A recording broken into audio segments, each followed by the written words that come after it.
Je m'en vais vous donner le chronogramme d'aujourd'hui par rapport à notre activité, dont la thématique tourne autour d'une élection présidentielle avec zéro violence. Donc il y a eu quelques réaménagements. On va écouter en premier lieu le mot de bienvenue de la présidente du mouvement citoyen, Mme Bendeho. Ensuite, nous allons écouter l'intervention du professeur Ousmane Sène, qui portera sur le rôle du citoyen dans la gestion des élections libres et démocratiques au Sénégal. Et en deuxième lieu, on aura le professeur Abdelrahmane Ngaïndé, qui va nous parler de l'histoire des élections en Afrique, enjeux et défis. En troisième lieu, on va écouter l'intervention de notre collègue Dr Anta Sané, qui est chercheur, qui va nous parler de jeunes femmes et violences dans le champ politique en Afrique. Et enfin, il y a notre collègue Dr El Hadj Malick Sy Camara, qui a une urgence et qui m'a envoyé le texte. Je m'en vais vous lire le texte de notre collègue El Hadj Malick, qui intervient sur les violences dans les sociétés humaines entre légitimation et délégitimation. Donc je donne la parole à la présidente du mouvement citoyen, Mme Bendeho. Bonjour tout le monde. Je commencerai tout d'abord par saluer tous ceux qui sont présents ce matin. À commencer par notre doyen Boubacar Ly, le professeur Boubacar Ly, en sociologue, qui nous a toujours accompagnés, qui fait partie même de ceux qui dirigent scientifiquement le mouvement citoyen, et nous ne le remercions jamais assez. Le grand artiste peintre, le berger de Ngor, Abdoulaye Diallo, qui est notre ami, et qui prépare aujourd'hui quelque chose d'assez extraordinaire. De par sa générosité, il a consacré, ou il va consacrer sa toile du 8 mars à quelques figures féminines pour leur rendre hommage. Je n'en dirai pas plus, il y reviendra en temps opportun. Il me fait toujours penser, en tout cas ce geste, à Larilo aussi.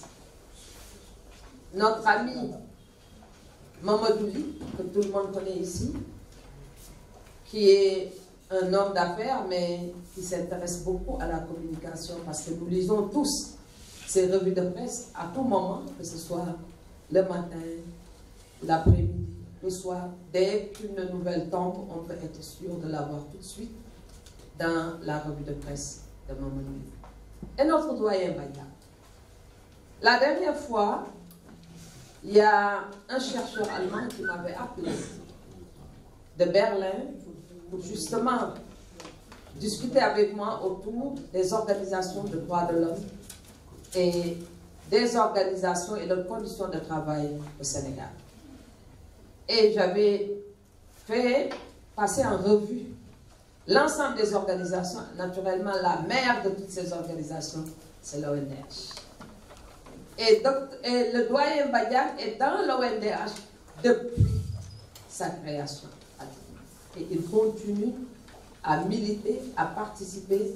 Ça veut dire que l'engagement n'a pas d'âge et on n'est jamais à la retraite pour ce qui concerne l'engagement.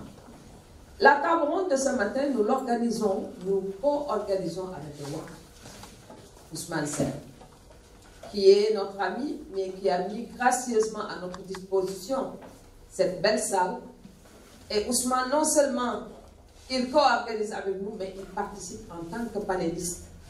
Et je remercierai le collègue Abdelrahmane Ngaïndé, vous le disiez toujours, un esprit fécond, brillant, mais généreux, ainsi que tous les autres qui participent.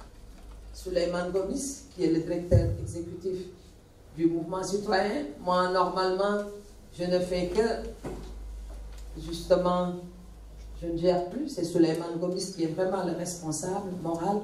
Et Dr Anta Sané, ce que j'ai beaucoup apprécié dans l'attitude de Dr Anta Sané, c'est que quand elle a vu justement la liste des panélistes. Elle a réagi aussitôt en me disant comment on peut organiser une conférence pareille, un forum pareil, sans qu'une voix féminine ne participe à ce forum. Aujourd'hui, nous devons revendiquer cela, parce que sinon, autrement, les temps sont devenus tellement durs, la compétition tellement rude, que si les femmes n'ont pas une bonne stratégie, elles finiront par disparaître justement de la scène publique. Ça, je reviendrai peut-être plus tard. Et Ousmane, nous voulons des élections avec zéro violence. Je donnerai mon point de vue tout à l'heure, après l'intervention de Ousmane Sène, qui a beaucoup d'obligations, parce que nous sommes dans un contexte particulier au Sénégal.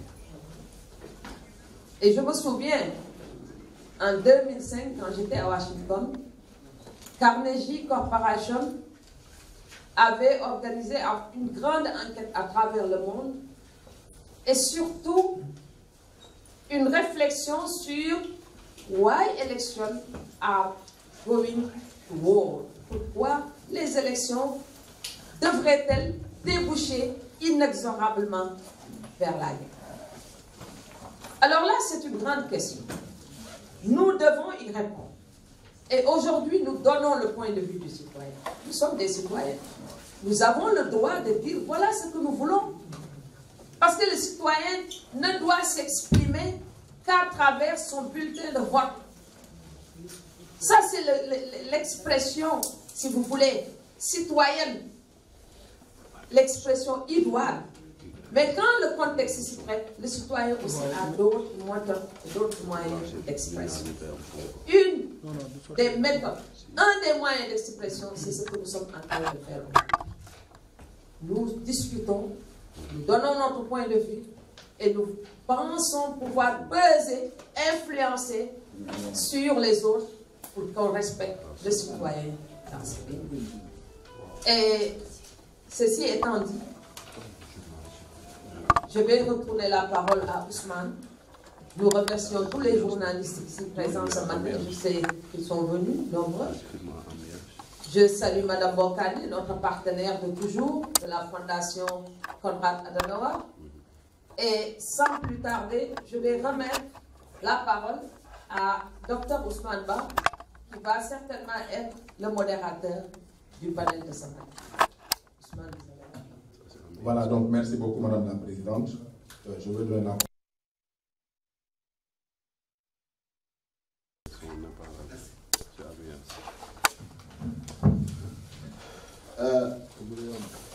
Je m'excuse d'abord. Je suis le directeur du WAC. Ça se passe au WAC et je suis le premier à intervenir.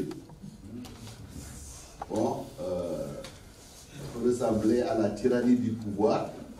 Je voudrais vous expliquer quand même. Au-delà des urgences de mon bureau qui m'attendent tout le temps, il se trouve que j'ai cours avec les étudiants de licence au département d'anglais dans quelques heures. Alors, à l'université Cheikh Anta Diop et dans toutes les universités du Sénégal, quand vous avez cours et il y a la paix, autant en profiter. Parce que la semaine qui suit, vous ne savez pas si vous allez pouvoir faire votre cours. Or, comme il faut au moins faire démarrer le cours, permettre aux étudiants de savoir quelle sera l'orientation des enseignements, je me suis dit que je ne peux pas rater ça. Donc, Ousmane et Penda, merci de m'avoir permis d'être le premier à intervenir. Et je vous en sais gré, avoué à Souleymane. Et croyez-moi, je ne vais pas abuser du temps. Penda a parlé de co-organiser. C'est effectivement ce qui s'est passé. Parce qu'elle est venue me voir, d'ailleurs sous l'impulsion de Ousmane Ba, à qui je dirais que tu aurais pu envoyer directement, la réponse aurait été la même. Merci d'être passé avec une grande amie qui est Penda. Elle est venue dans mon bureau. Je lui reconnais ceci, Penda. Chaque fois qu'elle organise, parce qu'elle sait que le WAC vit de ses activités, et c'est pour ça que je ne voudrais pas que les gens disent le centre des Américains. C'est pas vrai ça. On travaille avec eux, mais à l'heure qu'il est, c'est le personnel du WAC qui permet un peu au WAC de fonctionner à cause de ce qui est produit ici. La sueur de ces jeunes-là, c'est ça qui nous permet de survivre. Ça aussi, c'est un clin d'œil à toutes ces organisations collaboration avec des organisations de l'extérieur, il faut qu'on nous assiste, mais il faut qu'on essaie de s'assister soi-même. Et ça, je peux le dire par rapport à ce centre-là, et pendant c'est ce dont je parle. Je voudrais aussi exprimer les excuses de Babacar Gueye, professeur Babacar Gueye, qui a envoyé un message disant qu'il préparait les...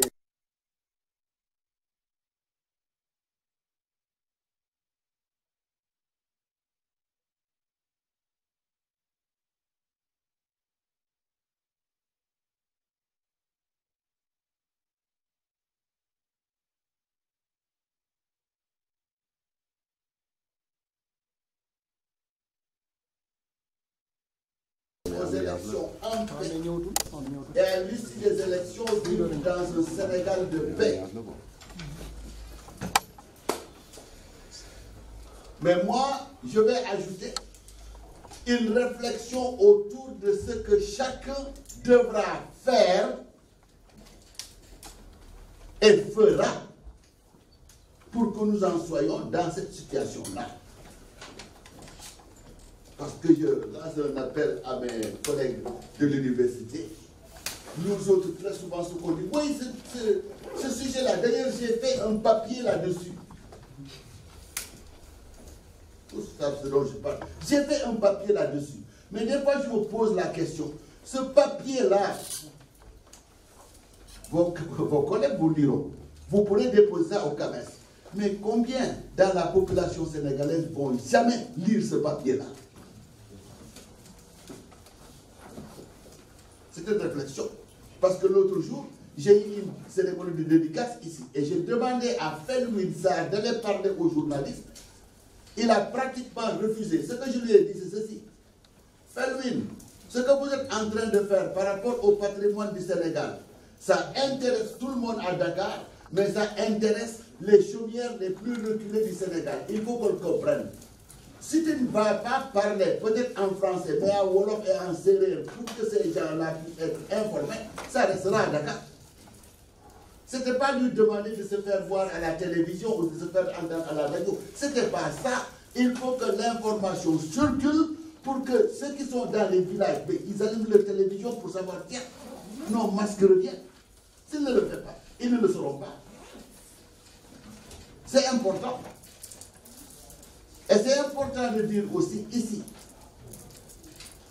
que ce que l'on voit dans nos processus électoraux, ce n'est pas une invention du Sénégal ou de l'Afrique. Toutes les démocraties majeures sont passées par là. Maintenant, notre avantage, et on devrait saisir cet avantage, c'est de ne pas faire les erreurs ou de ne pas perdre le temps que les autres démocraties ont perdu. L'autre jour, j'ai vu un film américain qui nous faisait la situation politique des années peut-être 30 ou 40. J'ai vu des images qui me font rire par rapport au Sénégal. Il y a un notable d'une certaine communauté qui voulait se faire réélire maire. Vous savez ce qu'il faisait? Il prenait tous les électeurs potentiels, il les amenait, il leur donne de l'argent, il les amène dans un bureau de vote. Quand ils ont fini de voter, il les fait manger copieusement. Et ces mêmes personnes, ils disent, dans le district 7, qu'est-ce qu'ils vont proposer comme nourriture? On leur dit, on les embarque dans le véhicule, ils vont là-bas, ils vont voter 3 ou 4 fois, parce que quelque part, on leur donne de l'argent et quelque part aussi, on les gave de nourriture délicieuse.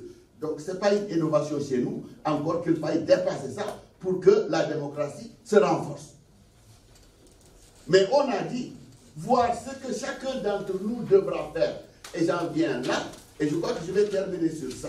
C'est pour ça que j'ai produit un petit texte qui s'appelle le Vademecum, ou alors en langage plus simple, le bréviaire de l'électeur citoyen. J'ai préféré mettre ce latin-là, non pas pour faire savant, mais je me rends compte que l'expression latine me renvoie plus facilement à ce que je devrais dire en wolof. Vademecum, ce qui doit aller avec moi. Ce qui doit aller avec moi. ce que je porte en moi et que je vais transporter. Mana Yobal. Vademecum ou bréviaire de l'électeur citoyen. Je n'ai pas dit citoyen électeur, j'ai dit de l'électeur citoyen pour retrouver le mouvement citoyen. Parce que le mot citoyen est un substantif, on en fait un adjectif. Donc, comment faire pour avoir les qualités de citoyen? En d'autres termes, tout citoyen sur papier n'est pas nécessairement citoyen dans ses actes de tous les jours. Donc, Yobolou, citoyen, véritable citoyen, qu'est-ce qu'il doit faire? Mais j'ai ramassé ça en 10 points. 10 points. Certains me diront, il reste ça, mais 10, c'est mon chiffre et c'est le chiffre le plus souvent usité dans ce genre de situation. En 10 points, qu'est-ce que chacun doit faire pour que les élections se passent dans les conditions apaisées? Je n'ai pas dit dans les conditions parfaites parce qu'on peut remettre en cause beaucoup de choses, mais au moins qu'il n'y ait pas la guerre civile ici. Donc je dis, Mboko Sénégal, ci-dessous, vous trouverez 10 recommandations qui, si elles sont suivies et respectées par esprit citoyen et donc civique, contribueront, au-delà de l'échéance électorale du 24 février 2019, à mieux asseoir, consolider et civiliser, j'insiste, civiliser le jeu démocratique dans ce pays qui gère des processus électoraux depuis plus d'un siècle. Ce faisant, et à l'instar d'autres démocraties de la sous-région, nous aurons contribué à faire mieux entendre et faire respecter la voix et le vœu de nos populations. La démocratie, c'est Vox Populi, ne l'oublions pas. Pour amorcer des embellis et percées économiques, sociales et politiques durables pour une Afrique unie, paisible et prospère. Et si Marianne me permet, je crois que je vais lire ça en même temps que vous. 1. Je suis un électeur avec une bonne conscience citoyenne. J'ai déjà retiré ma carte d'électeur. Si dans l'assistance, chacun peut dire j'ai ma carte d'électeur, ça ne s'applique pas à vous, mais voyez autour de vous ceux qui ne l'ont pas encore fait, qu'ils le fassent. Ça c'est 1.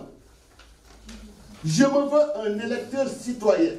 Je n'ai pas encore retiré ma carte et je vais le faire,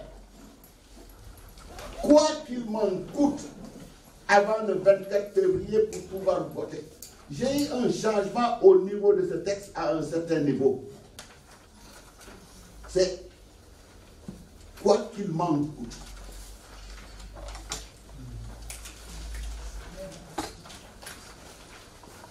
J'ai écrit dans un premier temps, coûte que coûte. Mais je me suis dit, coûte que coûte, ça peut vous mettre en antagonisme par rapport aux autres. Et j'ai préféré quoi qu'il m'en coûte. Cela veut dire, s'il faut que je me réveille à 4 h du matin pour être le premier dans la queue, s'il faut que je passe toute la journée, l'effort sera mon effort à moi, je le ferai pour avoir ma carte d'électeur. Parce que là, c'est très beau de dire, oui, rétention de carte. Mais allez vérifier si votre carte n'est pas là-bas ou elle est là-bas. Parce qu'il y a beaucoup d'amalgame quand même. 3. Ma carte d'électeur et d'identité CEDEAO est le document le plus précieux que je puisse avoir par devers moi. Je ferai tout pour ne jamais l'égarer. Je me cartonner fan la côté gon seetal len ma fi seetal man de duma woté parce que aw ma carte kooku c'est une litanie qu'on entend un peu partout pour peu qu'on se dise que cette carte d'électeur équivaut à 10 000 ou 15 000 francs que vous aurez quelque chose, vous n'allez pas perdre ça. Donc ne perdez pas ça. Le jour du vote, je me présenterai à mon centre de vote et ferai tranquillement et patiemment la queue devant mon bureau de vote. C'est important, parce qu'il y en a certains d'entre nous, on dit 3e âge, laissez-les, qu'ils partent devant. Mais moi je refuse, je fais la queue et j'attends mon tour. Je refuse d'être 3e âge et avoir le privilège de voter avant les autres. Il faut qu'on ait cette discipline-là. Ça aussi, c'est aussi s'éduquer en tant que Sénégalais, parce que l'indiscipline, c'est l'une de nos caractéristiques majeures. 5. Ma carte d'électeur est le gage de ma citoyenneté et le garant de mes droits et obligations en tant que tel. Je ne laisserai personne me ravir mon statut citoyen par un achat de conscience aussi alléchante que l'offre puisse être.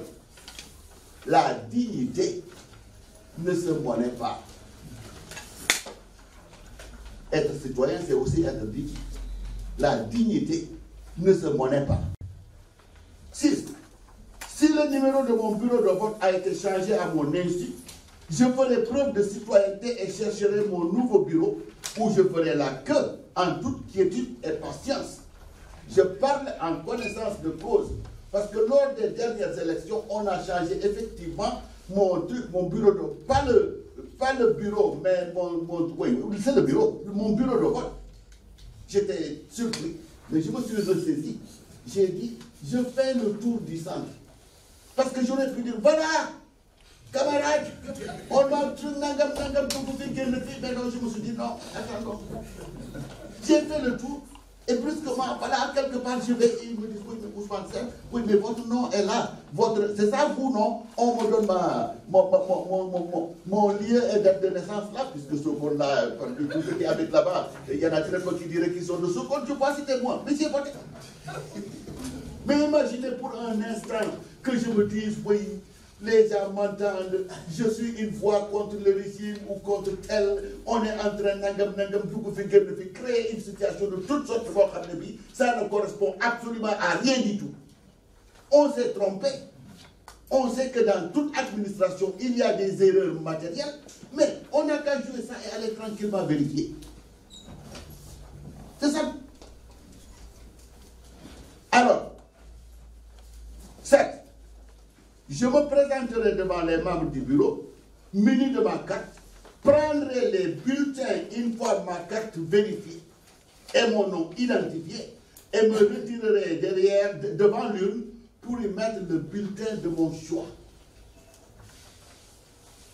Voilà la procédure. On n'a qu'à la respecter. 8. J'ai bientôt terminé. Je signerai en bonne et due forme et tremperai mon doigt dans l'encre indélébile, si c'est requis, pour authentifier l'accomplissement de mes devoirs et obligations citoyennes.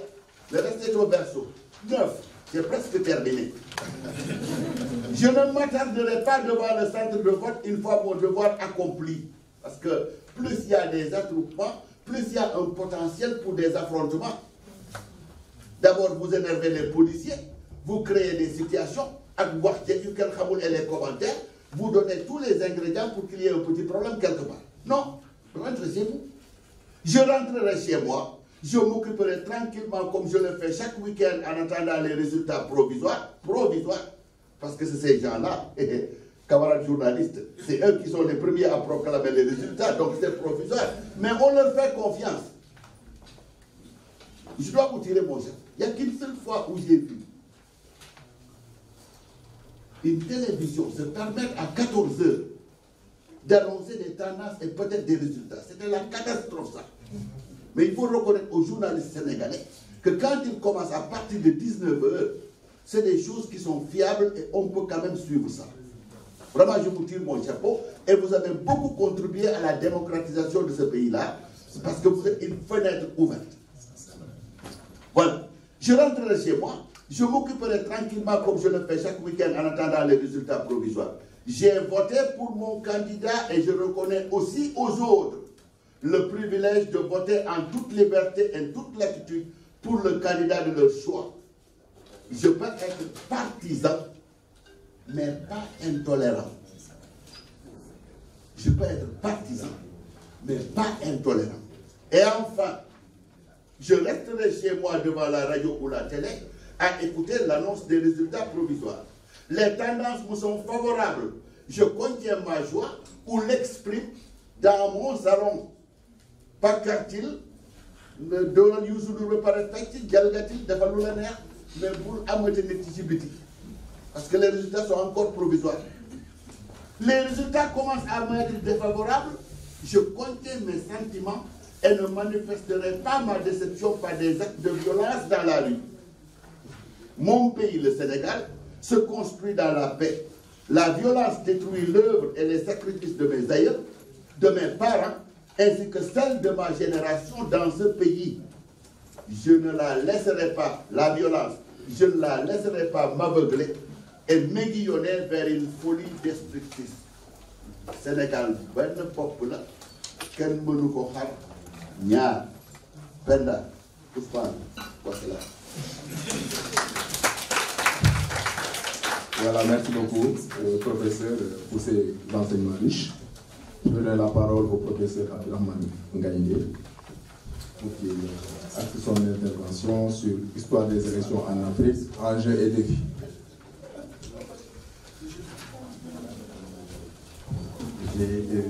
Je dis bonjour et je remercie le mouvement citoyen de m'associer à cette discussion.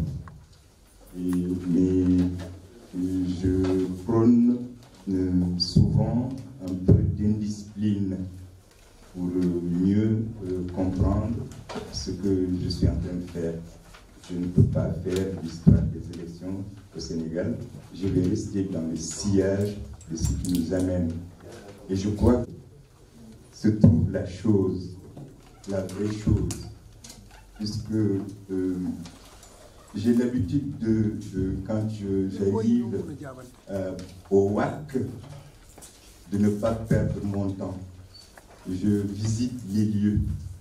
En entrant déjà, vous avez à votre droite un lieu de prière extrêmement important et qui participe peut-être même de notre existence, puisque c'est la religion qui est représentée à l'entrée. Ne voyez pas les statuettes, mais symboliquement, c'est la religion. Et tout d'un coup, vous êtes dans un jardin et dans un espace extrêmement propre. Et des arbres qui vous parlent presque.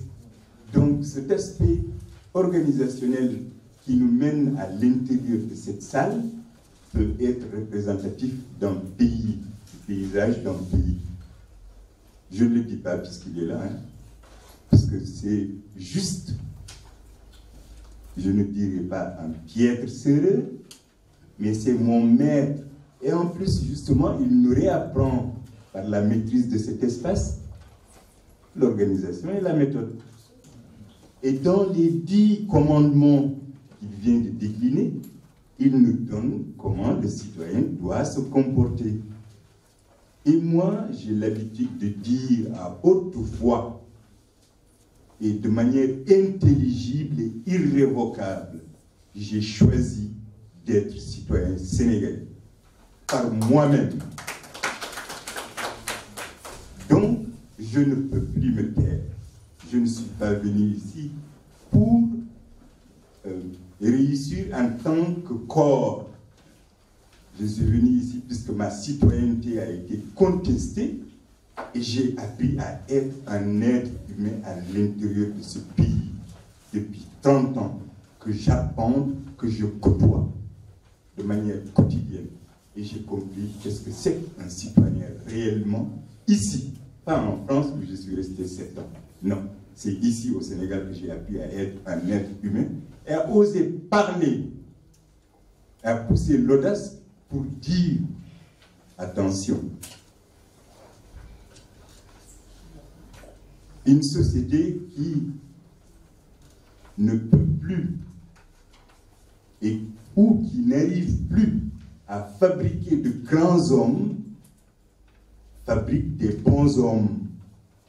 Et je crois que la psychologie par laquelle est entré le professeur Ousmane Sène est très importante, puisqu'il a dit que l'indiscipline est au centre de l'activité intellectuelle ou, je ne sais pas, de manifestation quotidienne du Sénégal. Je suis là depuis 30 ans.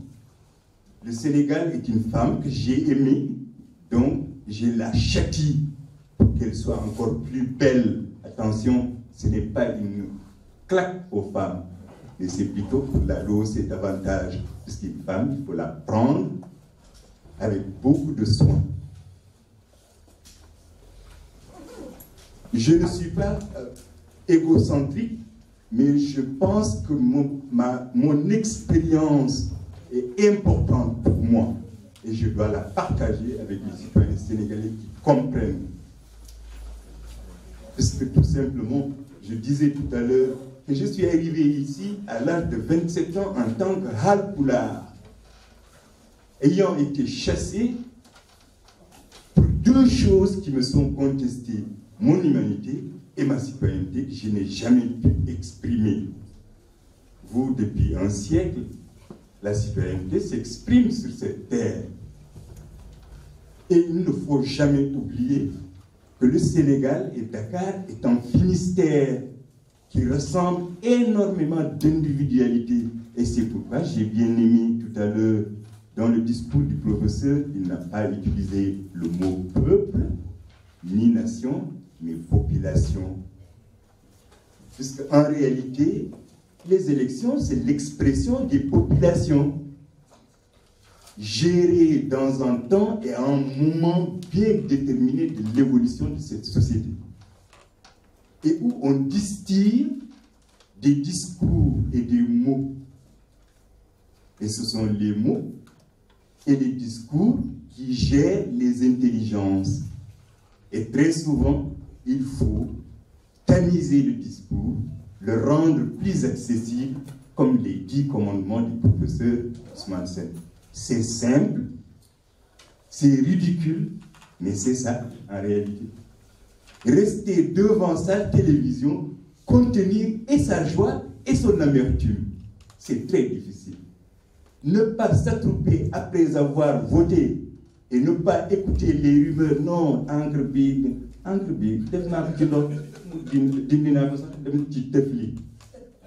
vous voyez que je parle wolof. Et c'est très important. Pourquoi je dis cela? Puisqu'il faut se dire la vérité. Tout à l'heure, le professeur Ousmane Sène a dit, il ne faut pas dire que j'ai écrit, il faut le diffuser.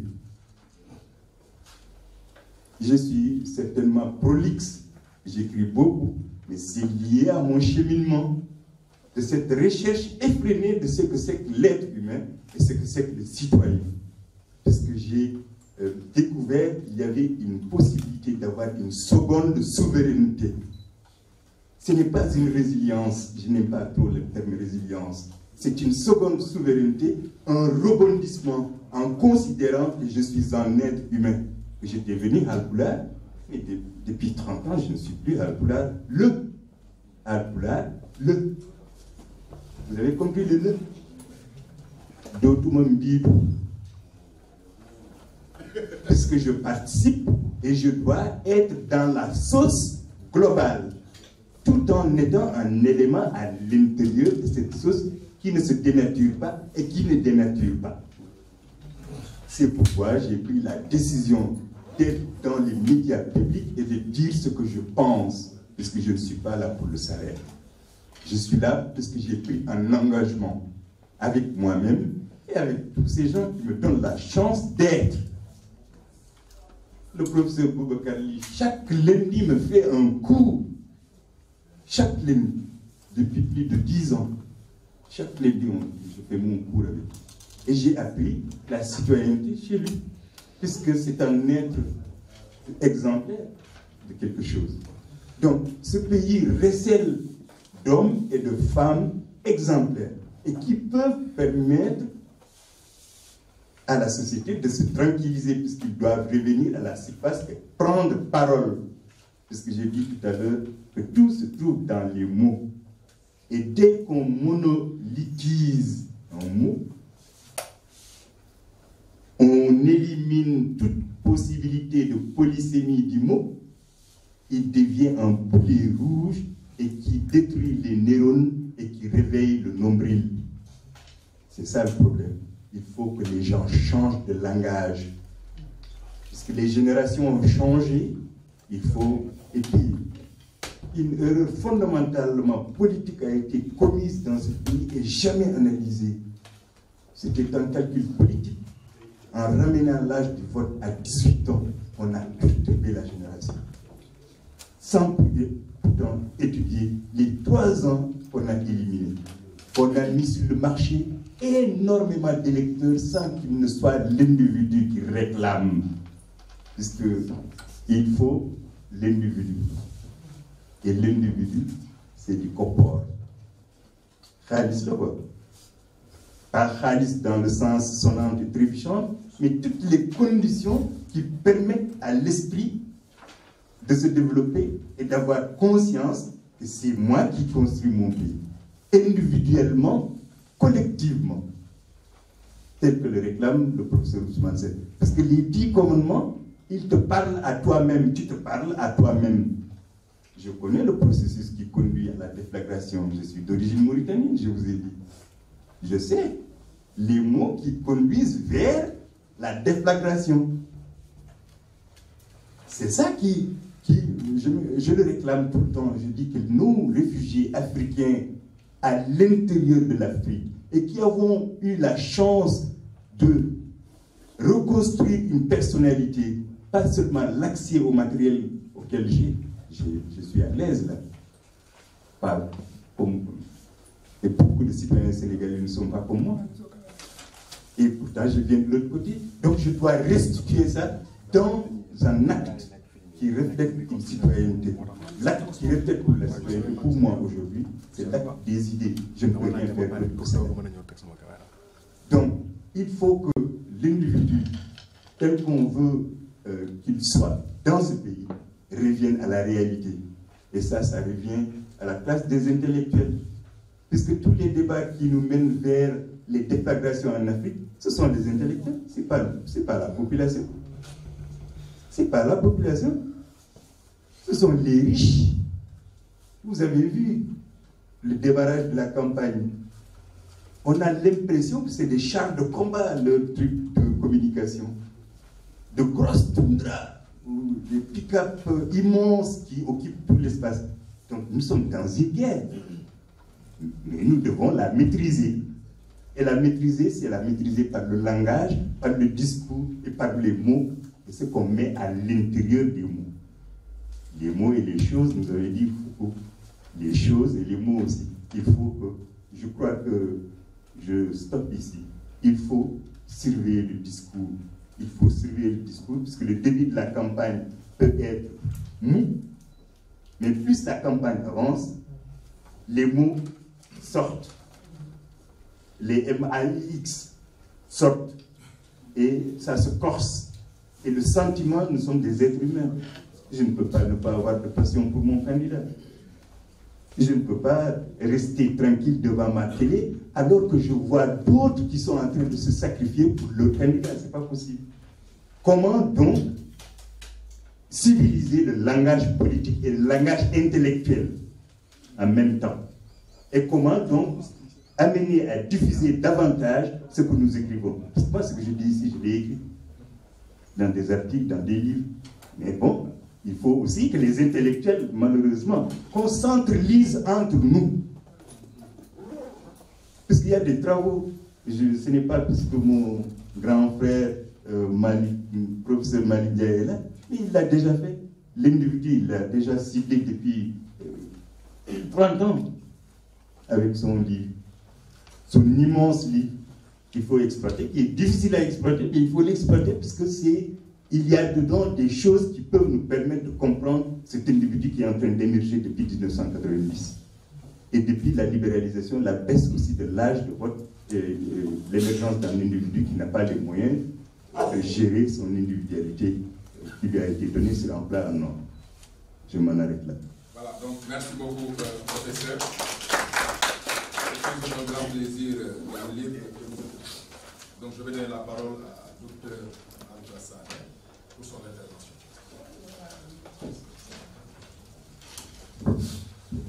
Merci beaucoup. Je voudrais remercier Madame Penembo et le mouvement citoyen de m'avoir invité ce matin pour pouvoir parler avec vous de ce thème qui est extrêmement important vu le contexte dans lequel on est à travers les élections. Donc je vais beaucoup plus axer ma contribution par rapport au rôle de la jeunesse dans ce processus électoral et par rapport à la violence que l'on voit à travers les élections. Donc dans presque tous les pays du monde, la jeunesse occupe une place importante, voire même primordiale, dans les compétitions électorales. Cette jeunesse est la base des grands changements dans l'histoire des démocraties modernes et, à l'instar des autres pays, la jeunesse constitue une composante majeure dans la vie politique au Sénégal. La jeunesse sénégalaise a toujours joué un rôle déterminant dans la prise de pouvoir et dans les luttes démocratiques à travers son implication et son organisation au sein des partis politiques et des syndicats. On a l'exemple, par exemple, des mouvements sociaux de mai 1968 avec la révolte des élèves et des étudiants, qui est patent à cet égard. Et aujourd'hui encore, on a cette jeunesse en quête d'une nouvelle citoyenneté et qui est beaucoup plus exigeante à l'endroit de ses représentants, que ce soit le président de la République, les députés, les maires, ainsi que les conseillers régionaux, municipaux et ruraux. Passionnés, des fois désorientés, bouillonnantes, amères mais aussi exigeantes et attentistes. On a la majeure partie des rassemblements de jeunes dans le pays est animée la plupart du temps par des débats spontanés qui touchent à la vie politique du pays. Et ça s'illustre par la virulence des critiques des fois envers le régime en place, ou bien une grande appréhension teintée d'inquiétude face à l'avenir de ces jeunes, et aussi un désir profond de changement radical. Et ceci explique, par exemple, l'adhésion massive de ces jeunes dans les mouvements politiques et citoyens. Alors, les jeunes au Sénégal représentent à peu près plus de 60% de la population, et donc ils constituent la couche sociale la plus vulnérable, avec des besoins spécifiques. Et si la jeunesse se définit comme tout individu, homme ou bien femme âgée de 18 à 35 ans, par conséquent, la majeure partie des jeunes à l'âge de voter, ce qui leur confère ce statut de faiseur de roi. Et cette jeunesse fait souvent l'objet de récupération politique ou bien d'instrumentalisation au sein de leur formation politique ou de la part même de politiciens verrous ou des démagogues. Et ceci est dû, entre autres, du fait qu'on a une partie de la jeunesse qui n'a pas de conscience politique élevée, ni une bonne formation. Parce qu'il faut noter aussi le manque de formation qui se passe dans les partis politiques. Cette question de formation des jeunes par rapport au leadership dans leur parti est toujours au sein des discussions, car le chemin reste long. Seuls quelques-uns ont la chance d'être préparés au leadership. Il y en a certains jeunes qui, à travers l'université, notamment dans le syndicalisme universitaire ou bien dans les mouvements associatifs, commencent leur pas et dans le monde du leadership. Donc, il faut qu'ils aient des mécanismes de préparation qui soient mis en place et que ça fonctionne correctement au niveau des écoles de parti. Et malheureusement, on voit que ces formations n'existent pas du tout au sein de ces partis politiques. Alors, dans l'histoire politique récente de l'implication des jeunes dans l'espace au Sénégal, on constate qu'ils ont été dans tous les combats et ayant abouti aux deux alternances démocratiques, particulièrement celle de 2000 consacrant l'élection de Me Abdoulaye Wade et aussi celle de l'élection du président Macky Sall avec la deuxième alternance démocratique. Et si on remonte la pente de l'histoire politique du Sénégal, on constate par exemple qu'en 1988, les jeunes ont été taxés d'une jeunesse malsaine par le président Abdou Diouf pour l'avoir hué et lui avoir jeté des pierres à la place de France lors de son meeting de clôture. Et ça avait coïncidé avec celui de Maître Abdoulaye Wade, que ces détracteurs appelaient le candidat des enfants. Alors, on voit que 12 ans après, avec une implication massive des jeunes qui avaient réellement besoin d'un soif de changement et qui scandaient partout Sopi, le slogan du candidat du Parti démocratique sénégalais. Et c'est ça qui a valu, entre autres, l'élection de Maître Wade en 2000. Et ces mêmes jeunes se sont levés aussi pour dire non à la dérive du système libéral, initiant le M23 du 23 juin 2011 pour dire non à une troisième candidature de Maître Wade, ce qui a précipité sa chute. Et on a vu l'implication des mouvements tels que Y'en a marre avec les élèves, les étudiants, les ouvriers, tout comme les journalistes, les particuliers, tous déterminés, ont joué vraiment un rôle par rapport à ces élections, qui ont vu malheureusement la mort du jeune Mamadou Diop lors du rassemblement du M23. Donc, force est de constater que les jeunes jouent un rôle de premier plan dans les actes d'alternance démocratique survenus au Sénégal en 2000 et en 2012. Alors, nous voilà dans les échéances électorales qui auront lieu le 24 février. D'où la nécessité de se poser cette question: quel sera vraiment le rôle et la place de la jeunesse dans ce processus électoral de 2019? Alors, les jeunes doivent s'impliquer totalement dans ce processus en cours et le rôle citoyen doit être exercé avant, pendant et après les élections. Et donc aujourd'hui, on doit voir une jeunesse qui doit être beaucoup plus une pierre de lance dans la défense et l'exercice des libertés fondamentales au sein des formations politiques, par exemple. Des jeunes qui doivent montrer un instrument, représenter un instrument de stabilité et même de contrepoids face au pouvoir et à la suprématie des acteurs économiques classiques. Et elle doit surtout apparaître aussi comme la planche de salut dans laquelle, par exemple, une large position de la population demeurerait en marge du jeu politique. Alors, il convient aussi de s'arrêter un moment pour se demander, de s'interroger par rapport à la capacité réelle et potentielle de la jeunesse sénégalaise de relever les défis qui sont actuellement placés en elle. Alors, on voit plus ou moins une jeunesse divisée. Et encore une fois, la classe politique contemporaine a toujours adopté la loi du diviser pour mieux régner, en faisant des jeunes plus ou moins des fourmis ouvrières. Ils les envoient dans la rue pour s'entre-déchirer, casser, dilapider, saccager, beaucoup de choses qui doivent être réparées plus tard. Et l'on voit que les politiciens ne s'intéressent qu'aux jeunes en période électorale, compte tenu du poids démographique encore que représente la jeunesse dans notre pays.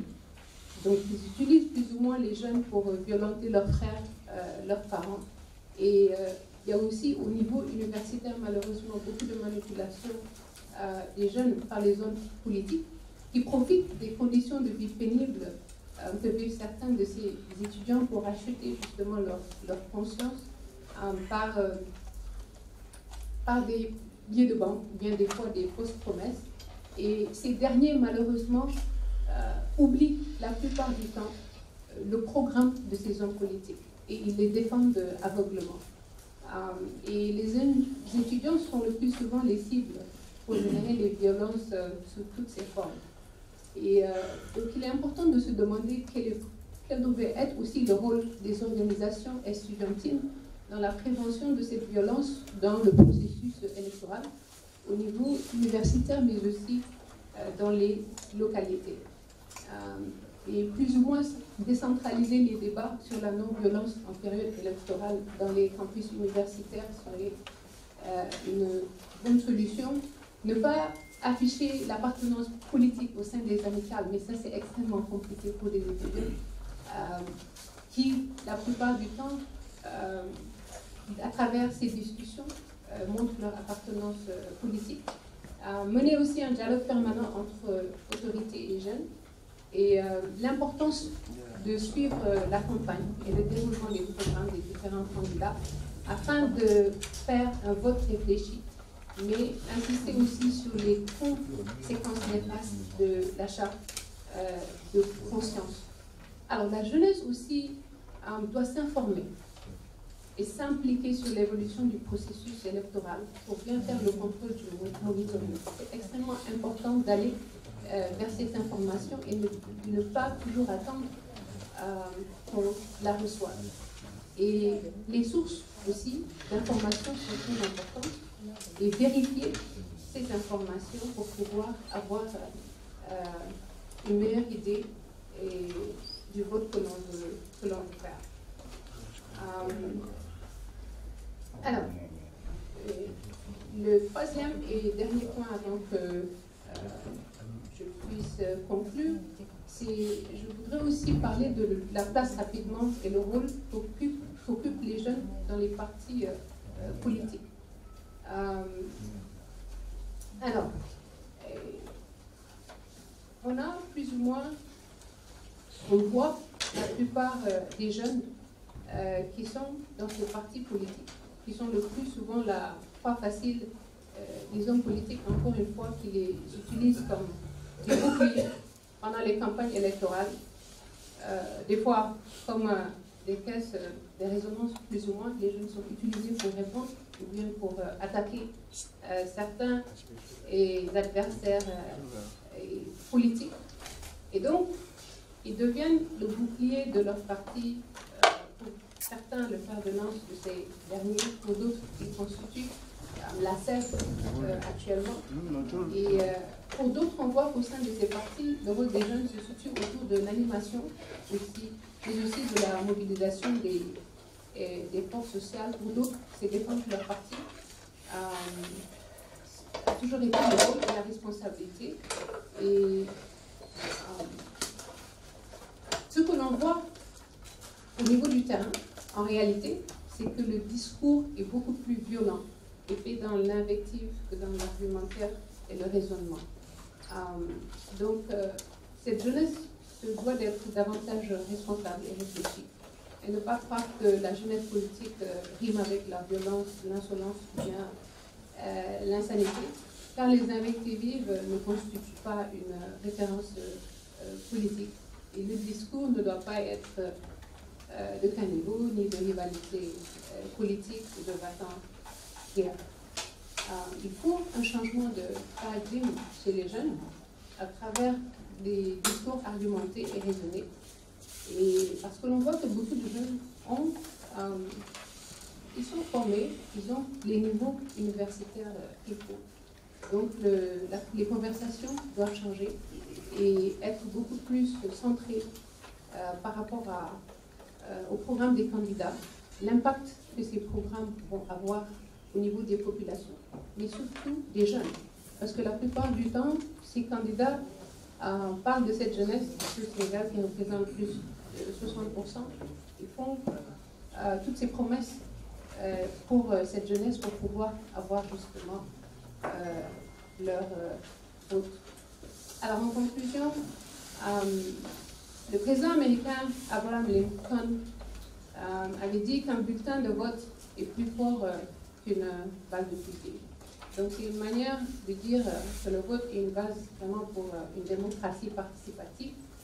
Et donc les jeunes doivent avoir la conscience tranquille devant les arnaqueurs politiques et être très vigilants devant les tentations de corruption par l'argent que leur tendent ces derniers. Et la jeunesse doit choisir comme idole Cheikh Anta Diop, par exemple, Gandhi ou bien Frantz Fanon, Lumumba, Thomas Sankara, pour ne citer que cela, pour dire non à la politique politicienne et oui à la politique autrement. Donc, quels que soient les enjeux, la campagne électorale doit être menée tranquillement, exclusivement, non pas dans la confrontation de la force, mais par un échange d'idées, d'arguments, et pas par la violence. Merci. Je vais donner la parole à la présidente. Je ne prends pas la parole, pas encore pour donner mon point de vue. Je voudrais tout simplement saluer la présence de notre ami et grand écrivain Boubacar Boris Diop, qui vient de lancer, je le trouve vraiment d'une témérité extraordinaire, un site en Wolof, entièrement en Wolof. Et l'un des premiers articles, c'est justement le portrait de Macky Sall qu'il a fait avec Diallo, entièrement en Wolof. Il a tout expérimenté. Et je me souviens, son premier roman en Wolof, entièrement écrit en Wolof, Domigolo, il l'a non seulement écrit en Wolof, retraduit en français, mais il a pour permettre à des gens analphabètes en Wolof de savoir, de connaître le contenu. Il l'a lit dans une cassette très moderne qu'il avait distribuée. Donc aujourd'hui, c'est l'un, à mon avis, quand on parle de quelqu'un qui lutte pour l'indépendance de l'Afrique, je crois que Maurice est le numéro 1. Ce qu'il est en train de faire, l'investissement pour la promotion des langues nationales, pour moi, c'est unique. Il faut l'écouter sur ça, tout ce qu'il a fait. Malheureusement, les gens ne prennent pas le temps de voir l'évolution et le travail, je le disais, des intellectuels qui ont tout sacrifié pour faire avancer l'Afrique. Mais je crois que si aujourd'hui on doit parler d'un véritable héritier de Cheikh Anta, c'est bien Boubacar. Pas en termes seulement théoriques, mais en termes d'application des théories de Cheikh Anta et des gens qui sont comme Cheikh Anta. Vraiment, je crois qu'ils méritent le superlatif, comme on a l'habitude. Je salue aussi la présence des professeurs Malick Ndiaye et Seydi, et nous les attendons, nous attendons impatiemment leur contribution à ce débat, qui me paraît un débat extrêmement important, en ce moment précisément. Je voudrais profiter, avant de redonner la parole à Ousmane, à répondre à une question essentielle qui est posée pour elle. Pourquoi ramener l'âge du vote à 18 ans? Peut-être sans que la société, peut-être, ou les moyens, les possibilités ne soient là pour permettre justement de prendre en charge cette question du vote des jeunes. Comment en est-on arrivé à faire baisser l'âge? C'était en 1988, et on y reviendra tout à l'heure. Il y a eu une irruption spontanée de toute la jeunesse sénégalaise dans les rues, et cette irruption, la cause vraiment immédiate, parce que ce n'était pas la cause, disons, principale, mais la cause immédiate, et c'est là où nous devons faire extrêmement attention. On l'a vu dans les discours à la fois d'Engaïde, d'Ousmane, mais aussi d'Anta, à ce qu'on dit. C'était une émission de télévision, à l'époque il n'y avait pas une multitude de télé et de radio. Tout le monde suivait la RTS, et c'était le débat où on donnait les résultats de l'élection de 88 avec les commentaires, quelques commentaires qui avaient excédé les Sénégalais. Et personne n'a appelé qui que ce soit. Tout le monde s'est retrouvé de façon spontanée dans la rue. Et c'était le début de la guérilla urbaine qui avait duré plusieurs mois au Sénégal. Et à partir de ce moment, vous pouvez aller le voir dans le livre de Mamadou Koumba Diop et Mamadou Diouf sur le Sénégal, justement sur Abdou Diouf. Et les politiques étaient surpris, à la fois par le caractère spontané, mais aussi la durabilité, la durée. Et les réactions violentes, et ce que et jusque là aussi, je ne cesserai jamais d'accorder en tout cas mon admiration à l'armée sénégalaise et à la police sénégalaise. Malgré la violence à l'époque, il n'y avait pas un seul mort. Et ça, on le doit aux capacités, les capacités de maintien justement de l'ordre, à la fois de notre gendarmerie, mais aussi des grands officiers qui étaient là à l'époque et qui encadraient Abdou Diouf. Il n'y avait pas un seul mort en 88. Et pourtant, on était dans des conditions où on pouvait avoir des Mamadou Diop et des Mamadou Diop, mais le sang-froid, nos militaires et la hiérarchie de la police étaient là avec un grand sang-froid, ce qui nous avait permis d'échapper à ça. Et la réponse que les politiques avaient donnée, c'était de dire qu'il y a un besoin d'expression politique de la jeunesse sénégalaise. Qu'est-ce qu'on doit faire face à ces besoins? Et c'est ça qui a été à l'origine de l'abaissement de l'âge du vote de 20 à 18. C'était la réponse. Parce que aussi, on ne peut pas être dans un pays où les 65% de la population n'ont pas atteint ces 65% à un certain âge et ne pas tenir compte de leur point de vue. Mais tout le problème revient à ce qu'Anta disait, comment faire l'encadrement. Malheureusement, au moment où dans les formations politiques, il y a un véritable déclin d'encadrement de cette jeunesse. Merci. Voilà, merci beaucoup, Madame la Présidente, pour les précisions. Je donne la parole au professeur pour son intervention. Merci, Dr. Ba. Je vais aussi d'abord commencer par présenter mes excuses. Ma qualité de directeur exécutif, je suis arrivé en retard, pas volontairement, comme on dirait. J'avais cours ce matin de 8h à 10h avec les masters. Et c'est un cours hebdomadaire. Si je ne fais pas ça cette semaine, on ne sait jamais, comme dit Ousmane, ce qui se passera. Donc ça veut dire que dans le mois, j'ai que 4 semaines, donc je risque de perdre beaucoup de temps.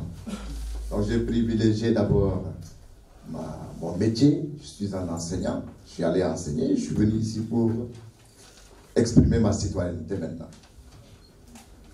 Je suis censé vous entretenir autour du vote et de la violence politique au Sénégal. Mais je vais d'abord remercier Mme Pendambo pour tout ce qu'elle fait pour la jeunesse sénégalaise à travers cette organisation, le mouvement citoyen, que moi j'ai rejoint en 2003, quand le mouvement avait à peu près, je crois, 2 ou 3 ans à sa naissance. Et elle a eu confiance en moi. Nous avons œuvré ensemble pendant des années et j'ai apporté de jeunes étudiants qui aujourd'hui sont devenus des collègues. Dr Ousmane Ba, que vous voyez ici, qui est enseignant à l'INSEPS, Dr El Maliksi Kamara, qui devrait être là, mais qui est souffrant, qui est enseignant au département de sociaux, et tant d'autres donc, qui sont devenus des collègues, soit ici à Dakar ou ailleurs dans d'autres universités. Mamadou Bodjan, que vous connaissez également. Donc, Penda, merci pour ce cheminement long qui montre aussi la fidélité et la sincérité dans les rapports. Je remercie Ousmane Sène. Vraiment, ce n'est pas seulement pour cette activité. C'est ici que j'ai présenté mon ouvrage sur l'analyse sociale de l'enseignement supérieur au Sénégal. Ousmane accueille énormément la communauté scientifique dans ses locaux. C'est toujours propre, c'est toujours agréable de venir au WARC. Pour l'accueil chaleureux, ça il faut le dire, hein, c'est un grand plaisir pour nous. Mon ami Ngaïndé, souvent je dis Ngaïndé, on me dit non, c'est pas Ngaïndé, c'est Ngaïndé. Moi j'ai du mal entre Mandjombe et Ngaïndé, c'est des noms qui me fatiguent. Voilà, c'est peut-être parce que je suis Ndiago comme ils disent, mais bon, mais ça viendra un jour. Hein? Donc je te remercie, c'est un frère. Hein? Lui et moi, nous nous sommes jurés d'apprendre le Wolof, mais il n'a pas un mot de plus que moi en Wolof pour l'instant. Donc j'ai beaucoup avancé aussi. Bien, j'en viens donc à ma communication. Ousmane, toi, tu es un ami, je pense que te remercier, c'est encore dire, tu es moi, comme on dit, je suis toi. Voilà. Je dois parler du vote et de la violence politique au Sénégal. Je vais beaucoup me référer à mon texte parce que j'ai pris du temps pour l'écrire. J'ai dit ceci, que le vote et la violence politique en période électorale au Sénégal ont toujours cheminé ensemble depuis plusieurs décennies. Faut-il le rappeler que le Sénégal a totalisé plus d'1 siècle d'expérience électorale. Et malgré cette longue expérience ou supposée maturité en matière d'élection, il enregistre encore aujourd'hui et plus que jamais de la part des acteurs politiques et militants des scènes de violence à la fois verbales, physiques et psychologiques avant, pendant et après les élections. D'où l'importance de ma question. Qu'est-ce qui explique les comportements violents des acteurs politiques sénégalais et leurs militants durant la période électorale? J'ai tenté de décliner cette question en quelques questions secondaires. La première, que signifie l'élection ou encore le vote pour le citoyen sénégalais? La deuxième, qu'est-ce que c'est la violence politique? La troisième question, est-ce que les citoyens sénégalais savent discerner les types d'élections qu'on organise? Et ma quatrième, pourquoi alors les citoyens choisissent la violence en lieu et place de la confrontation des idées, des programmes de gouvernance, de la vision, etc. L'avant-dernière question, ma cinquième question, quel est le niveau d'éducation à la citoyenneté des Sénégalais? Et ma sixième et dernière question, comment perçoivent-ils eux-mêmes la violence électorale? À ces 6 questions, en réalité, si je devais aller de manière très détaillée, ça fait un ouvrage. Mais je vais économiser le temps pour dire des choses directement. Il s'est avéré qu'au Sénégal, la majorité d'abord des Sénégalais ne savent, la majorité ne sait pas quelle est la signification de l'élection ou du vote, malheureusement. Cette majorité ne sait même pas distinguer très souvent l'élection présidentielle de l'élection législative, de l'élection municipale ou toute autre forme d'élection. Beaucoup d'électeurs ont tendance à assimiler l'élection à un simple choix d'un homme ou d'une femme sanctionné par un vote. Ils ignorent totalement les contenus des programmes. Madame Sané l'a dit tout à l'heure, des candidats ou des partis. Dans ce cas de figure de l'élection présidentielle actuellement, il est clair que c'est bien le candidat qui reste déterminant, car il porte la vision et le programme de son parti ou de sa coalition. Mais les citoyens électeurs restent en majorité ignorants des grandes orientations traitées par les leaders politiques et leurs partis ou coalitions, parce que ne sachant pas les contenus de leur programme. En réalité, la violence politique, elle, se définit par ses manifestations, comme je l'ai dit, physiques, verbales et psychologiques, soit de façon visible ou cachée. Mais il faut dès à présent noter que l'État a le monopole de la violence politique. Ce n'est pas M. Gomis qui le dit, c'est connu partout dans le monde.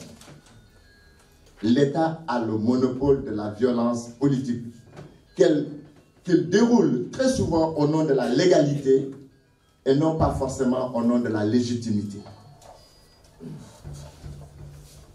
Une élection se résume pour la plupart des citoyens à un acte de voter. Au Sénégal, on dit ma carte, ma voix.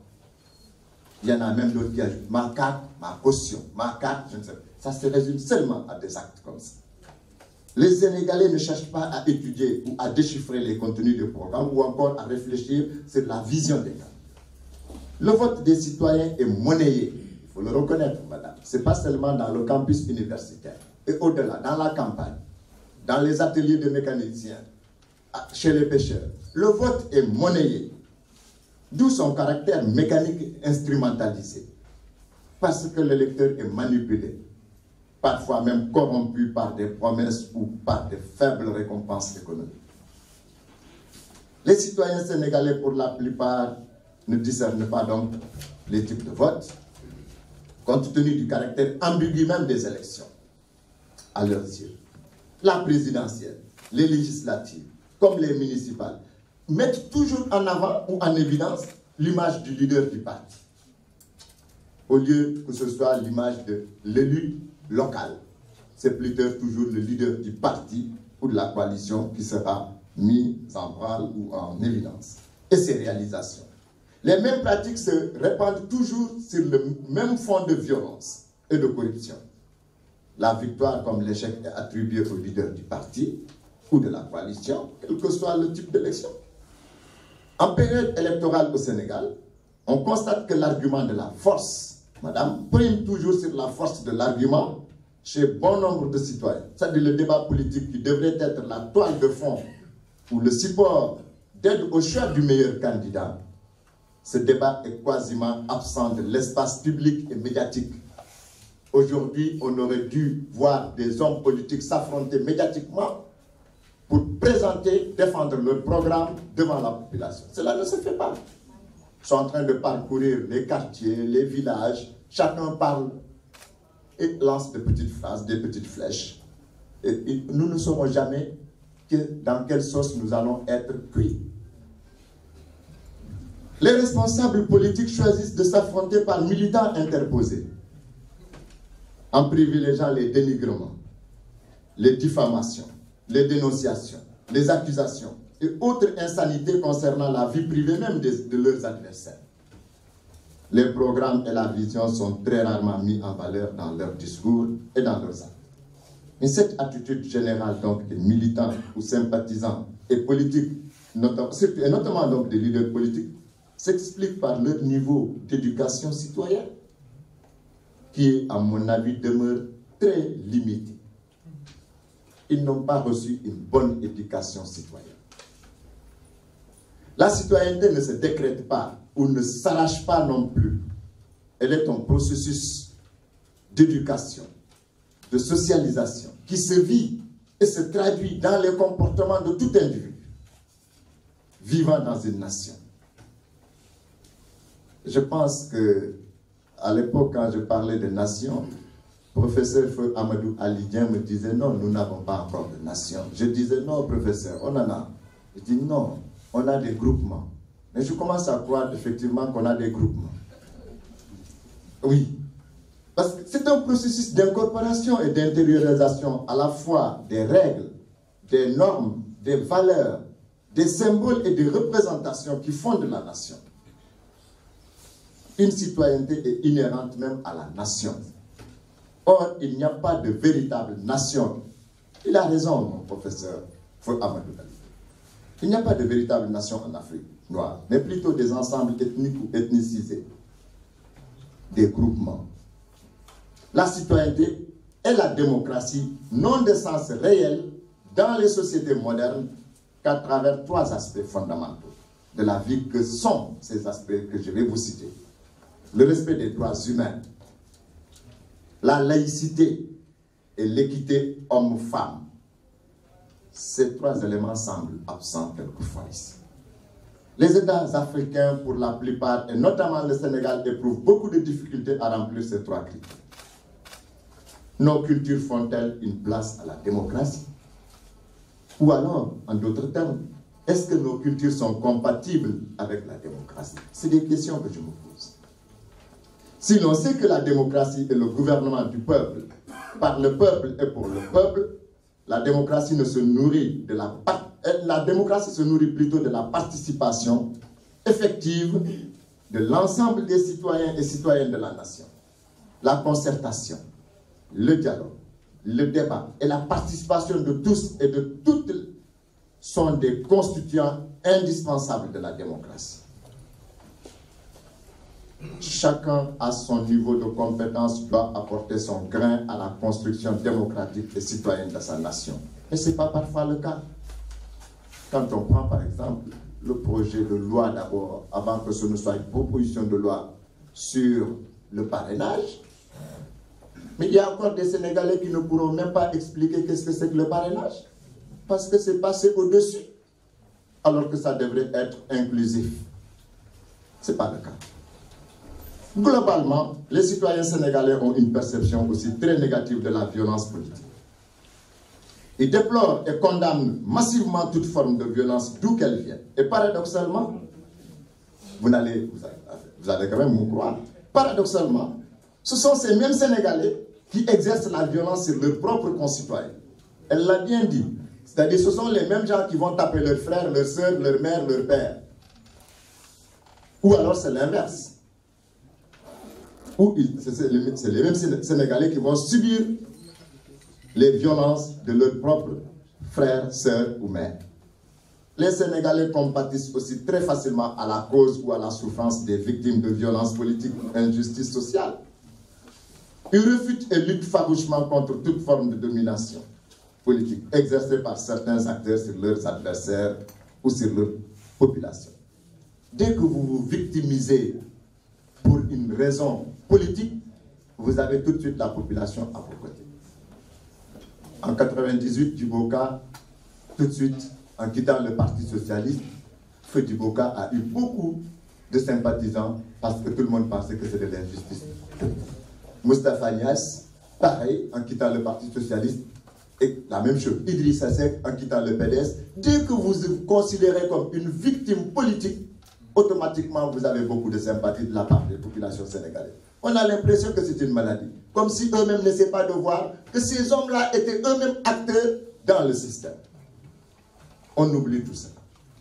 C'est pourquoi l'analyse de la relation entre le vote et la violence politique au Sénégal, en période électorale, me semble intéressante du point de vue de la compréhension et de l'explication des comportements des acteurs, à la fois collectifs, institutionnels et individuels de la scène politique.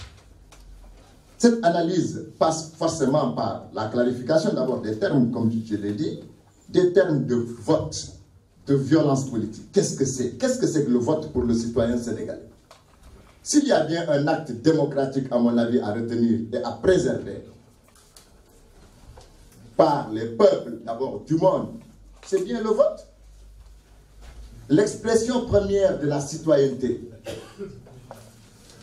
Le vote est un acte du jeu politique. Le vote est un acte du jeu politique qui consiste à concrétiser le choix de l'électeur lors d'une élection. Il est un élément constitutif de la démocratie. Le vote doit être enseigné aux citoyens de manière détaillée et approfondie. J'ai beaucoup aimé le document de Ousmane Sène. C'est un enseignement du vote. Le vote doit être enseigné de manière détaillée et approfondie afin d'éviter son instrumentalisation ou mécanisation. Exemple, le vote ethnique, le vote confrérique, le vote sexiste, le vote régional, et j'en passe. Mais il y a des votes comme ça qu'on enregistre au Sénégal. Parce que les gens ne savent pas ce que c'est que voter. Je vais voter parce que c'est une femme comme moi. Je vais voter parce qu'il est de la même confrérie que moi. Je vais voter parce que nous sommes de la même région. Je vais voter parce que nous sommes de la même ethnie. Ceci doit être dépassé totalement. La jeunesse sénégalaise doit savoir que ce type de vote n'est pas un vote. C'est méconnaître la signification du vote. Le vote ici est toujours orienté par un degré confrérique, un régionalisme ou un ethnicisme. Soit il est acheté ou vendu de la corruption. Que faire pour restaurer un vrai vote qui fera de nous de vrais citoyens? Il est important que les Sénégalais comprennent que le vote est avant tout un acte individuel et non collectif. Qui lie le citoyen à un leader politique, à une vision idéologique ou une cohésion ou une obédience politique. Le citoyen doit s'instruire sur le processus du vote, sur la composition des membres du bureau de vote, le personnel du contrôle du vote, les observateurs, sur les outils tels que les urnes, les registres, les cachets, l'encre et autres. Le vote ne s'improvise pas, mais doit résulter d'une pure rationalité. Il résulte de la culture citoyenne. Quant à la violence politique, elle se présente sous deux dimensions, dont l'une légale et l'autre légitime. Vous allez être surpris certainement. La violence politique légale, c'est par exemple la répression policière pour contrecarrer les troubles à l'ordre public, comme ils ont tendance à le dire. Dès que vous commencez à perturber l'ordre public, la police et la gendarmerie exercent une violence légale sur vous. Celle-là, elle est légale. Par exemple aussi, autre forme de violence légale, c'est la rétention des cartes d'électeurs que nous vivons. Même si on considère que c'est le retard de retrait, mais souterrainement, il y a une rétention, il faut le reconnaître, des cartes d'électeurs. Et c'est une violence que l'État exerce sur les populations. C'est légal également. Je n'ai pas dit que c'est légitime, j'ai dit c'est légal. Ou encore le retard dans l'installation des urnes et l'acheminement du matériel de vote par les différents services de l'État. Si cela s'enregistre comme ça s'est passé lors du référendum, ne soyez pas étonnés. L'État peut également exercer cette forme de violence, retarder la distribution du matériel de vote. Et ça va impacter sur le vote, parce que certains citoyens vont se décourager et vont rentrer chez eux. Ils ne vont pas voter. Ça, c'est de la violence légale. Je n'ai pas dit que c'est légitime, mais c'est légal. Bien. La violence, par contre, légitime, c'est la répression contre toutes les formes de fraude électorale. Vous avez voté ici, vous voulez aller voter dans un autre bureau parce que vous avez 2 cartes d'identité. Normalement, vous méritez la prison. Ça, c'est légitime, c'est normal. On doit vous emprisonner et vous montrer qu'est-ce que c'est que le vote et la démocratie. Et il existe encore d'autres formes de violence politique exercées par les détenteurs du pouvoir d'État sur leurs opposants, par exemple. Par exemple, des violences sous forme d'emprisonnement arbitraire, d'interdiction de sortie du territoire, de saisie de biens d'autrui, de fouilles bancaires, des menaces de mort, etc. J'en passe. Ça, c'est des formes de violence que souvent les détenteurs de pouvoir en Afrique exercent sur leurs adversaires politiques. Je peux passer, la liste est longue. Il y a également de la violence politique émanant quelquefois aussi des opposants à l'égard du pouvoir d'État. Par exemple, les menaces de mettre le pays à feu et à sang pour décourager les investisseurs économiques. Ça tue les emplois. C'est pourquoi il s'avère nécessaire d'analyser la relation entre le vote et la politique au Sénégal en période électorale.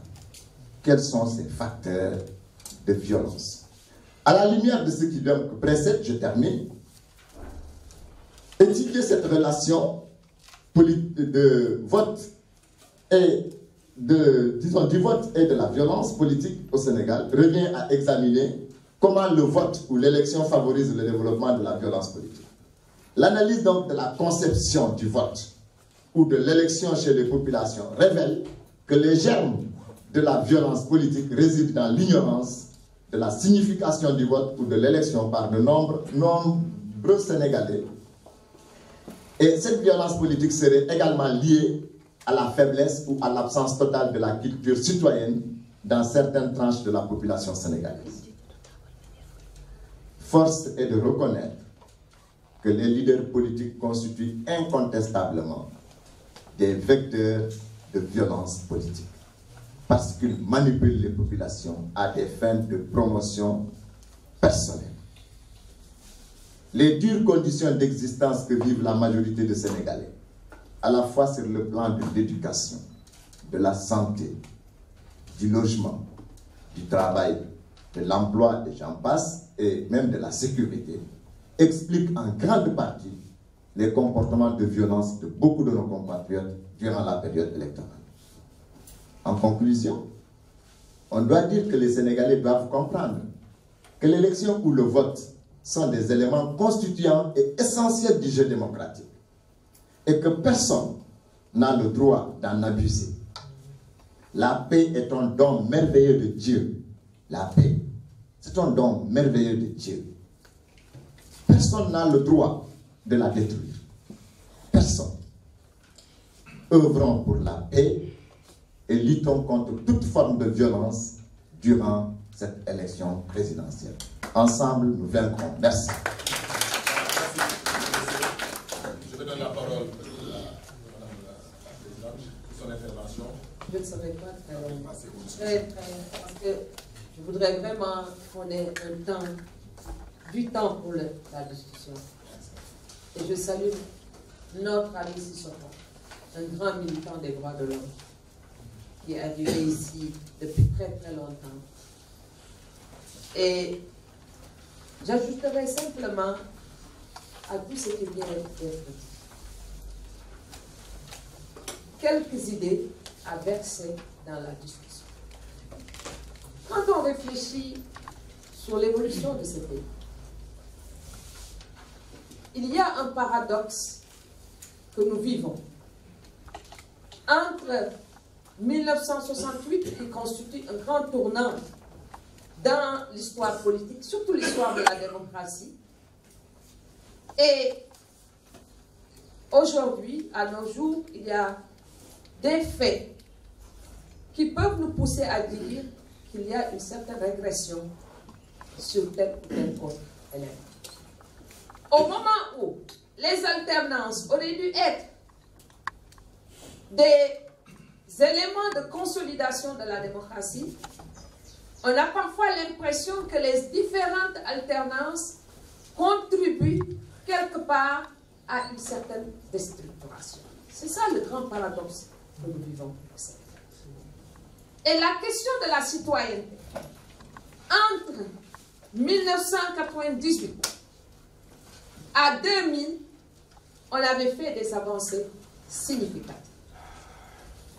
Significatives, que ce soit dans l'engagement citoyen, la participation de la jeunesse, la formation citoyenne, le rôle des médias, où on avait des débats de très haute facture.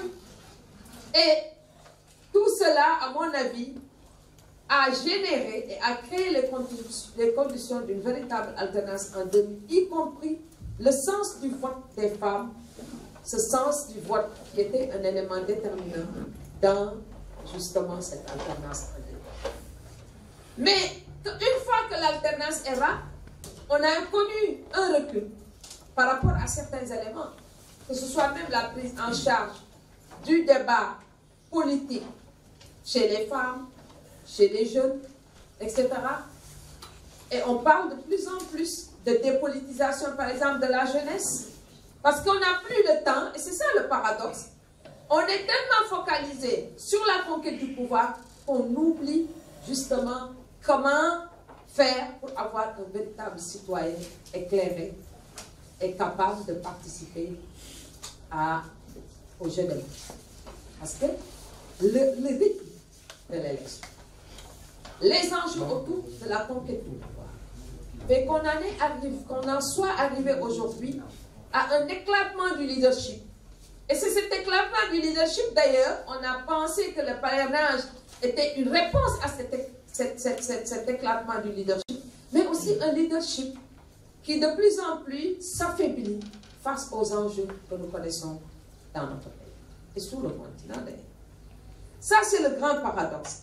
Un autre paradoxe que nous vivons, c'est l'absence véritable du débat d'idées. Avant, il y avait un véritable débat d'idées. Par exemple, sur la question de l'école, les débats d'idées étaient menés par la gauche sénégalaise, les mouvements sociaux, et même le syndicalisme de rupture qu'on connaissait au niveau de l'enseignement supérieur était un syndicalisme qui voulait prendre en charge certaines questions autour de ce débat sur l'école. Ce débat d'idées n'existe plus, paradoxalement, à partir de 2000. Ça, c'est un très grand problème, et ne parlons plus de formation à l'intérieur des partis politiques. Qu'on le veuille ou non, la jeunesse du Parti socialiste, avec l'encadrement de l'école du Parti socialiste, qu'on soit pour ou contre le Parti socialiste, ce n'est pas le plus important.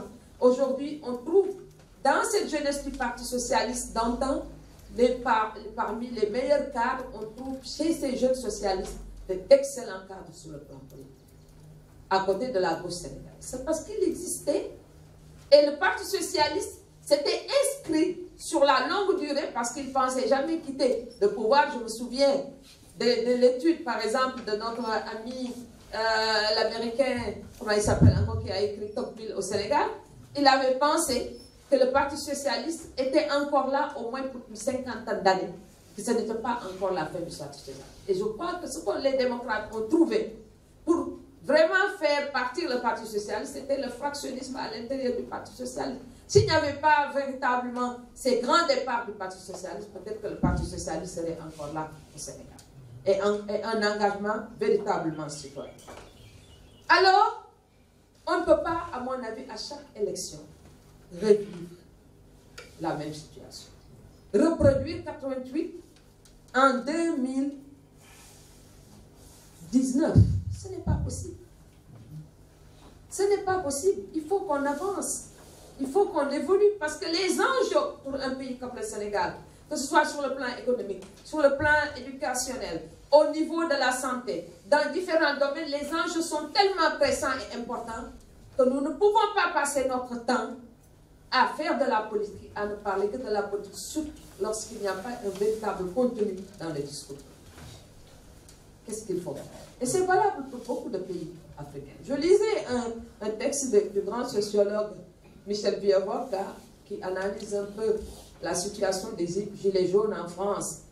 Et dans ce texte, il évoque où il reprend un peu si Sartre était là, par exemple, si Michel Foucault était là, etc. Qu'est-ce qu'il allait penser?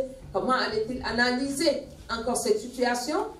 Et ce que j'ai beaucoup appris, et enfin aimé dans le texte de Vieux-Vorka, c'est lorsqu'il analyse la violence en disant que quand les citoyens n'ont plus la capacité, on ne leur donne plus d'espace d'expression, cela débouche nécessairement sur la violence. Ou même lorsqu'ils ont cet espace d'expression, qu'on ne leur donne pas la possibilité de participer véritablement, on leur donne, on les pousse vers la violence. Et là, je suis tout à fait d'accord. Et d'ailleurs, pour la première fois, les Français, et si vous discutez avec les gens qui sont autour de Macron, ils vous diront, au fond, au Sénégal, votre mouvement citoyen, notre conception du mouvement citoyen, vous savez, nous avons construit la victoire de Macron sur les idées, comme les idées autour du mouvement citoyen. C'est très bien de quoi il s'agit. Et je pense qu'il faut absolument qu'on continue à l'encadrement citoyen. Et nous sommes dans un monde très incertain, avec des populismes partout. Ne pensez pas que le populisme n'existe pas. Il existe bel et bien dans notre pays. Mais même au-delà du populisme, et Souleymane le disait, les véritables valeurs autour desquelles on construit la République, ces valeurs ne sont plus jamais respectées. Moi, je pense, si on analyse les discours des différents candidats, il y a des candidats qu'on aurait dû disqualifier. Pas parce que leur discours n'est pas adéquat à la République. Quand un discours, par exemple, quand un programme est centré sur une confrérie, sur une ethnie, sur ceci, sur cela, ce sont des éléments, à mon avis, de remise en question de la République sur laquelle se fonde véritablement notre modèle démocratique. Nous ne pouvons pas être candidats et ne s'intéresser qu'à une confrérie. Être candidat et ne s'intéresser qu'à une ethnie. Être candidat et dire que nous sommes il faut, à mon avis, dans ce pays, continuer à gérer les véritables équilibres. Par exemple, un des éléments de réflexion à partir du parrainage, une fois que l'élection sera terminée et tout, on ne peut pas construire une démocratie en 2020 pratiquement sans candidat à une élection, quelle qu'elle soit. Et or, à chaque fois qu'il y a, de ce point de vue, une nouveauté, par exemple, à chaque fois qu'il y a des réformes, que sur le plan institutionnel, les femmes sont les premières victimes de ces réformes. Pourquoi? On ne peut pas toujours évoquer le conservatisme. On ne peut pas toujours évoquer, il faut veiller à ce que ce soit les jeunes. J'ai vu dans un article du Monde, on dit, l'élection, il n'y a pas de jeunes. Effectivement, et on ne peut pas dire qu'il n'y a pas de jeunes, parce que Sonko est un jeune quand même. Même Macky Sall, il est jeune, malgré tout.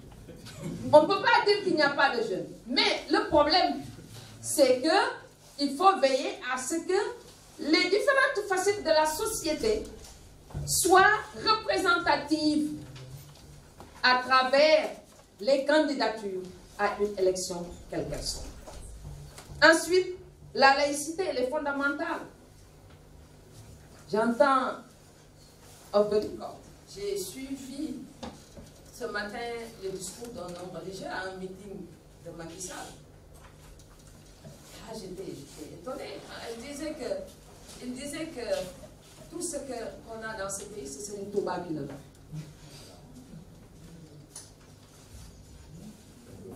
Hein? Non, pas Bambafet, mais c'est-à-dire, même par rapport au discours orthodoxe musulman. Et c'est ça qui explique aussi la réaction. Et il y a un besoin, un appel tel de religion dans ce pays. Ne soyons pas étonnés du jour au lendemain que la laïcité soit totalement remise en cause dans ce pays-là. Et je vais peut-être terminer simplement en disant que le Nigel n'existe plus, certainement, et n'est plus très opérationnel depuis très longtemps. Mais c'est en même temps, l'autre paradoxe, c'est le moment où on fait le plus appel aux religieux dans ce pays, pour ce qui concerne notre démocratie. Je crois qu'il est temps peut-être de réfléchir sur ce que c'est que le pacifisme, d'aller vers les grandes valeurs et les grands discours autour du pacifisme, Dans l'histoire du pacifisme, les Africains ont joué un très grand rôle. Même Gandhi, il a beau être indien, mais il a vécu en Afrique.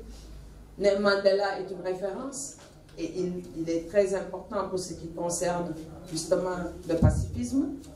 Et je pense que nous devons travailler sur ces questions-là et nous ne pouvons pas continuer en tout cas cette escalade verbale, parce que si ça continue, ça va déboucher nécessairement sur la violence physique. Et nous devons bannir. Et ça, je le dis haut et fort. Dans ce pays, nous avons une police, nous avons une gendarmerie, nous avons une armée. Nous avons une armée. Nous avons tout ce qu'il nous faut. Mais pourquoi créer des milices de partis? C'est ça. Ça constitue les germes de la violence.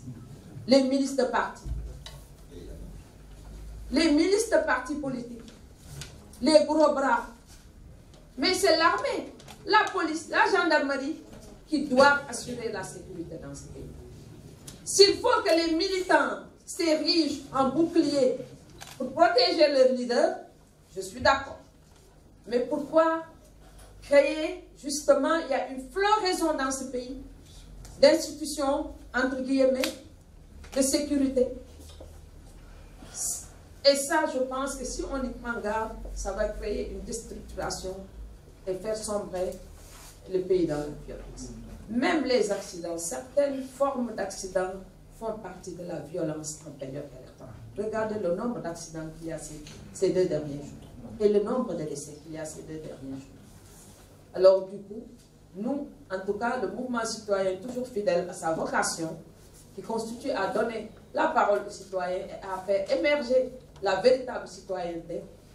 Aujourd'hui est ouvert à toutes sortes de discussions, mais nous devons veiller à ce que c'est le 24 juin, le 24 février soit dépassé, ou en tout cas si on va vers autre chose, tout ça soit dépassé pour permettre aux Sénégalais tout simplement de vivre en paix. Et d'ailleurs, c'était ça peut-être ma grande proposition. Je suis d'accord avec Sow, qui était à l'IFAN. Nous devons peut-être réfléchir sur comment régler la question électorale. Et je suis d'avis, peut-être qu'en Afrique, il est temps de réfléchir sur cette question électorale. On ne peut pas passer toute notre existence à des élections, à des contestations, à des remises en question. Pourquoi ne pas aller vers le mandat unique de 8 ans, de 10 ans, avec un rééquilibrage des institutions, permettre par exemple à une institution parlementaire, à l'institution judiciaire d'être suffisamment forte pour pouvoir contrôler l'exécutif, si c'est nécessaire, mais qu'on ne perde plus le temps, en tout cas dans les élections, et que, comme le mythe de Sisyphe, qu'on ne se répète pas tout le temps à faire exactement la même chose. On a besoin de notre énergie pour aller vers les élections. Voilà, merci beaucoup. Donc, nous avons entamé une discussion. Je prends la liste des intervenants.